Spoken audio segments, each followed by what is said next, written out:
છીએ અત્યારે સુરતનું છે આજે કંઈક કામકાજ.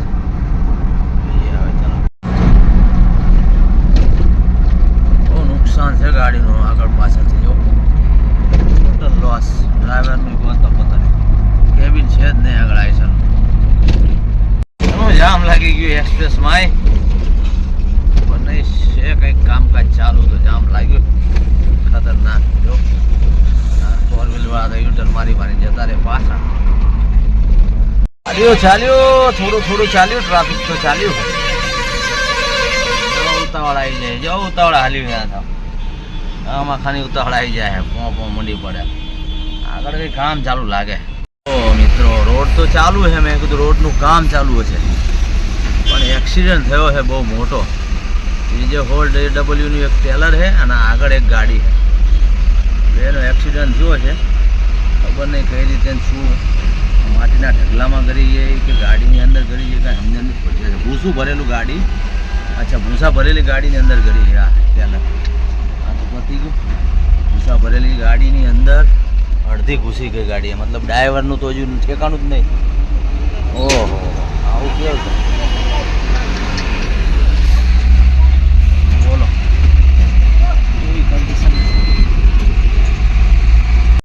આસમાન से गिरे खजूर में लटके એવું થયું છે. પાછું આગળ જામ થયું કંઈક. પીછે આરી ગાડી પીછે આરી.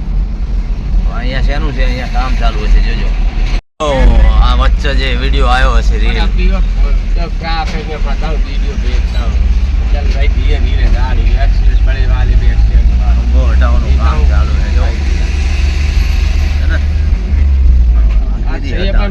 कोई हेल्पर ही नहीं था समर का. કિમનું કટ આવવાની તૈયારી છે. કિમ નીકળી જઈશું આપણે. આ બુલેટ ટ્રેનનો પ્રોજેક્ટ. સુરતની કટ આગળ કિમ સુરત. બરાબર જૂનો હાઈવે અહીંથી નીચે તો આગળ જવાનું નહીં. વાપી વલસાડ એટલે અહીં ઉતરી જઈએ અહીંયા સુરતમાં. Take the exit toward National Highway 48. હા મેનેજર સાહેબ આ વળવી છે. ઉતાવળ ના કરશો. મેનેજર બહુ ઉતાવળ કરે. વળી જાઓ કે વળી જાઓ. હા વળી ગયા. લ્યો Surat. Continue on National Highway 48 for 4 kilometers. બરોબર હા વળી ગયા. કિમ જોડે જો કેટલો કોલ આવે આનો. ભરૂચ ચકલેસર ભરૂચથી આવ્યો. જઈએ હે આમ દાણા સુરત. જો ઉપર આપણો 100 છોડીને આવ્યા. એ અત્યારે તો આપણો જો ટોલ આપ્યો એટલે મેસેજ આવ્યો નહીં કેટલો ટોલ જોઈએ. એક્સપ્રેસ હાઈવેની કટ અને નીચે જ તે નહીં બની ક્રિષ્ના. જો સરસ પાર્કિંગ એ ઘણું છે. નાવા ધોવાની સુવિધા સારી છે. સુરત કામરેજ ચાલો સુરત રિટર્ન દોસ્તો. જો કામરેજ ટોલ ટેક્સ હતો. અહીંયા નવો ટોલ ટેક્સ બની ગયો છે કંઈક ડિજિટલ. કેટલા સેન્સર ને કેટલા કેમેરા ખબર નહીં કયા કયા. ઓનલાઈન મહેમાન, AI જનરેટર મહેમાન, AI camera, seat belt, number plate બધા આવી જાય કેમેરાથી જ. મહેમાન ધ્યાન રાખજો. આવી ગયું છે ભાઈ ઈંડા. શું કહે હાફ થાય ઈંડા કરી શું ખબર નહીં. ચાલો તારે જમવા. આજ તો ભરૂચ આગળ મેમો આવી ગયો હતો 500 રૂપિયાનો. બોર્ડ 1 ફૂટ બહાર હતો. જો લાગ્યું નહીં પાછું આવ્યું. મેમો આવ્યો 500નો. ગુડ મોર્નિંગ દોસ્તો, ગુડ મોર્નિંગ. સવાર પડી આપણી અમદાવાદમાં રબારી કોલોની આવી ગયા છીએ ઓઇલ પાણી ચેન્જ કરવા. આ છે સંજયભાઈ ફોરમેન. વાત કરીએ શું કહે છે, શું કામ કરવાનું. પટેલ ગેરેજ રબારી કોલોની આવ્યા છીએ આપણે ગાડીનું કામ કરાવવા. સંજયભાઈ બોલેરોમાં લાગ્યા છે. આપણે લગાવી ગાડી. આમાં ડિપ્રેશનનું બોલ્ટ જે આવે એ ખુલતો નહોતો લાસ્ટ ટાઈમ. ડિપ્રેશનથી કંઈ બોલ્ટ ખુલ્યો નહીં તો ઓઇલ બદલ્યું નહીં. હવે ઓઇલ પાણીનો ટાઈમ થઈ ગયો છે. ઓઇલ પાણીને હારે ડિપ્રેશનનું કામ કરાવડાવી દઈએ. ઓઇલ બદલાવડાવી દઈએ. બધાનો અવાજ આવે. જોઈએ ન ખુલે તો કંઈ તોડાવડાવો. મંડ્યા છે ભાઈ બોલ્ટ ખોલવા માટે. ખુલી જાય તો સારું. ડિપ્રેશનનો બોલ્ટ હજુ ખુલતો નહીં. આમાં 3 વસ્તુ છે. ડિપ્રેશનમાં અવાજ આવતો હોવો જોઈએ. તો ટાયરમાં ચોકડી જેવું પાછળની સાઈડ અવાજ આવે ક્યારેક ક્યારેક. ત્રણમાંથી કોઈ એક વસ્તુ છે, પણ હવે કઈ વસ્તુ છે એ જોઈએ. ડિપ્રેશન ઓઇલ ચેન્જ કરીએ, જેક મારીને ટાયર ફેરવી જોઈએ, અને પછી એક્સલ ફેરવી હાથથી ચેક કરી લઈએ. ચોકડી તો નહીં ગઈ ને, ચોકડી તો હજી 2 મહિના પહેલાં જ નાખી. ચોકડીનો પ્રોબ્લેમ છે જ આમાં. હવે ડુગડુગીયા નવા નાખ્યા સ્પીડ બ્રેકર, એમાં છે તે એમાં વધારે ચોકડી જાય. ઓઇલ નીકળવાનું બુશ તો ખુલી ગયું, પણ નાખવાનું ઉપર કા બી ખુલી ગયા, 2 ખુલી ગયા. વાહ ભાઈ વાહ, ચાલો નીકળે है कि नहीं ऑयल जो. हाँ निकला तो सही है ना, सही है. ऑयल तो सही है, ऑयल तो सही है. कवर लगाना है बे।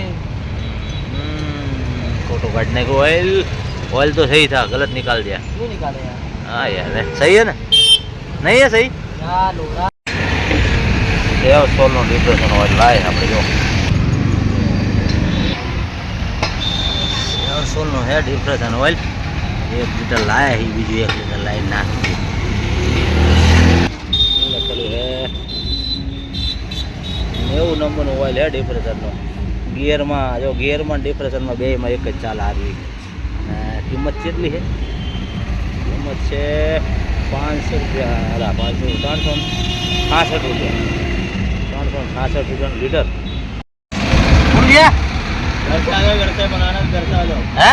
घर से बना लो, घर से हाँ हाँ, लेकिन खुल गया कि नहीं? मैं लेके आया हूँ ऑयल, ऑयल डब्बा देखो, ये इंजन ऑयल आपने लाया जो आज भी है.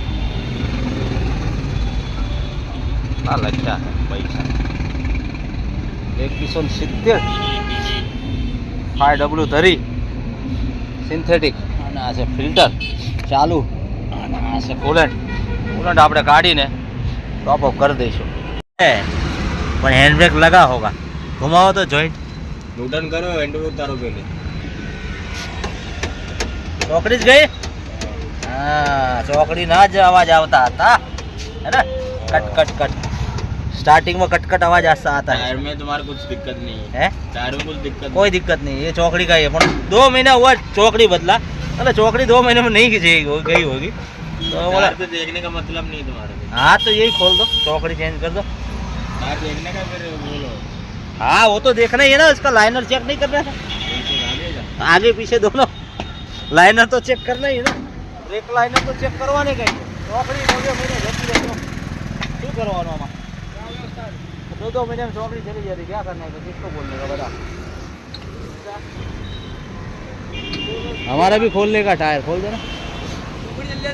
हाँ यार 2 महीना हुआ अभी तो, 2 महीने में डुबडुकिया नाख्या ने नाना 8-8 10 સ્પીડ બ્રેકરો, એમાં ચોકડી જતી રહી વગર 2-3 મહિને. 5-5 ફોટો બેન. ચાલો સાર વ્હીલ સર્વિસ બરાબર, બ્રેક લાઇનર, પેડ બધું જનરલ ચેકિંગ. પાછળના લાઇનર તો ચાલે એવા હે, આગળના પેડ ચાલે એવા નહીં. પેડ પતી ગયા હે, અવાજ આવે છે પેડમાં. દેખાય લાઈટ કરું કદાચ તો દેખાય.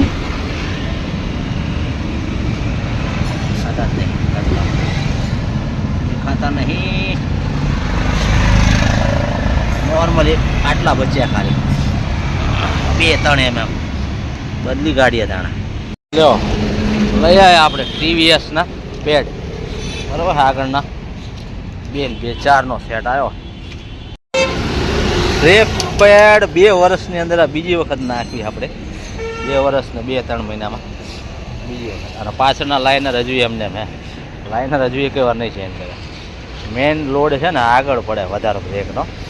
અને હવે અગર નેક્સ્ટ ટાઈમ નાખશું તો ડીસે નવી નાખવી પડે. ડીસે ઘસાઈ ગઈ, કદાચ નેક્સ્ટ ટાઈમ ડીસનો વારો આવી જાય બદલવાનો. હા, આ પેડ નાખ્યા પછી, આ પત્યા પછી ડીસ અને પેડ બંને નાખીશું. ચોકડી ખુલી રહી છે દોસ્તો, ભાઈ ચોકડી ખોલે. ચોકડી ગઈ છે, ચોકડી ચોકડીને ખોકાપીટી કરીને કાઢા ભાઈ જો. અને નાખા ભાઈ चश्मा पहरी, अच्छे से डालना भाई, तोड़ ताड़ के मत कर देना. तो वाली છે નહીં, અને કેપ દેખાતી નહીં બરાબર. કંપની ફિટેડ જેવી જ છે, ડાયરેક્ટ ચાલે ત્યાં સુધી. ગ્રીસ ફોડવાળી વાળી સારી ચાલે યાર. કઈ કંપની NDB જોઈજો ક્યારે કેટલા મહિના ચાલે 2-4 મહિના ખેંચે છે 1,99,167 એટલે સમજો ને 2 લાખ કિલોમીટર આપણે બદલ્યું એન્જિન ઓઇલ ફિલ્ટર કુલેન્ટ ડિફ્રેશન ઓઇલ આગળના બ્રેક પેડ ચોકડી આટલો ખર્ચો કરાયો અત્યારે આટલું મેન્ટેનન્સ કર્યું આટલા કિલોમીટરમાં આની પહેલાંય કર્યું છે હવે નેક્સ્ટ ક્યારે આ ખર્ચો આવે જોઈએ 1,200, 250, 1,050, 590 ચોકડીના ડિપ્રેશનના ઓઇલ 300 અને મોડલ 600 1700 એન્જિન ઓઇલ 1,99,167 રૂપિયા 1,99,167 કિલોમીટર અને રૂપિયા થયા 4,500 એન્જિન ઓઇલ છે 1700 રૂપિયાનું અને ફિલ્ટર ઓઇલનું છે 200નું કુલેન્ટ 200નું બ્રેક પેડ 1,050ના જોઈન્ટ ચોકડીના 490 ડિપ્રેશન ઓઇલના 300 અને લેબર થઈ 600 રૂપિયા 4500 રૂપિયાનું બિલ બન્યું છે ઠીક છે 20/2/2026 મહિન્દ્રા ટાટા ઇન્ટ્રા